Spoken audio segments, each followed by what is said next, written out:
Xalqımızın əziz bayramlarından olan Novruz bayramı münasibətilə paytaxtda müxtəlif tədbirlər keçirilir. Novruz bayramı münasibətilə paytaxtın Binəqədi rayonunda Türk dilli xalqların Novruz festivalı keçirilib. Bolluğun, bərəkətin və xeyirxahlığın təcəssümü olan Novruz ümumxalq bayramı kimi hər il Binəqədi rayonunda müxtəlif el şənlikləri və mərasimlərlə qarşılanır. Rayonun Heydər Əliyev adına Mədəniyyət və İstirahət Parkında keçirilən Türk dilli xalqların Novruz festivalında rayon rəhbərliyi, millət vəkilləri, Türk dilli dövlətlərin ölkəmizdəki səfirləri, Türkiyəli şair Camal Safi, Türk yazar Mehmet Ercan, rayonun icra strukturlarının və hüquq mühafizə orqanlarının rəhbərləri, eləcə də ictimaiyyət nümayəndələri iştirak ediblər. Türk ulusunda ululuq və ağsaqqallıq rəmzi sayılan Dədə Qorqud bayram münasibətilə bütün Türk xalqlarını təbrik edib, yeni ildə ölkəmizə bol ruzi bərəkət və əminamanlıq arzulayıb. Bahar qızı isə qonaqları bərəkət rəmzi olan duz çörəklə qarşılayıb. Qədim ənənələrimizin canlandırıldığı şənlikdə bayram tonqalları qalanıb.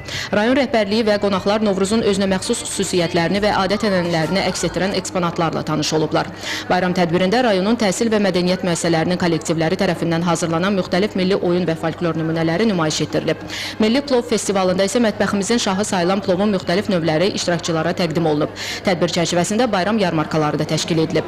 Parkın bir tərəfində isə yeniyetmə və gənc idmançılar müxtəlif idman nümunələri ilə çıxış ediblər. Parkda qurulan Türk dilli dövlətlərə məxsus çadırlarda hər bir ölkənin milli mətbəxləri, adət-ənənələri tədbir iştirakçılarına təqdim olunub.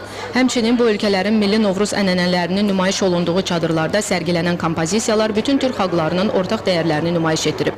Türk dilli xalqların Novruz festivalında çıxış edən Binəqədi rayon icra hakimiyyətinin başçısı Xaləddin İskəndərov bildirib ki, qədim el bayramı olan Novruz yeni ilin, ilk baharın, sevginin, sülhün, qardaşlığın və dostluğun bayramıdır.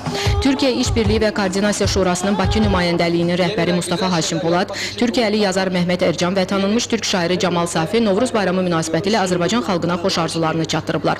Sonra bayram tədbiri Respublikamızın və digər Türk dilli ölkələrin tanınmış incəsənət ustalarının ifasında təqdim olunan geniş konsert proqramı ilə davam edib.